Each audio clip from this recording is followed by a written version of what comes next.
All right, so we're working on another brass sculpture, and I want to show you my bend calculation setup for this one. So if you're familiar, last year we did another project like this, and I showed how I calculated where my bends needed to be for compound bending without using any actual bending software. So what I do is I create a test bend where I mark out every inch on the pipe before I bend it, and then I essentially layer my test bends so that I can get them to the proper offsets using gauge blocks and fixture blocks and my Sigmund table with my 2-inch hole spacing, my 2-inch cut lines.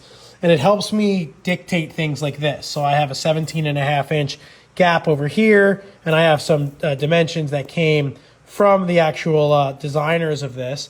Now, with all this information and all this stuff kind of situated, I can make sure everything is square. So now I'm going to actually do a compound bend, and I'll show you how it comes out. I'm trying to hit 17.5 inches from here to there, and then this tube will have to be welded onto it for that little flip out on the end.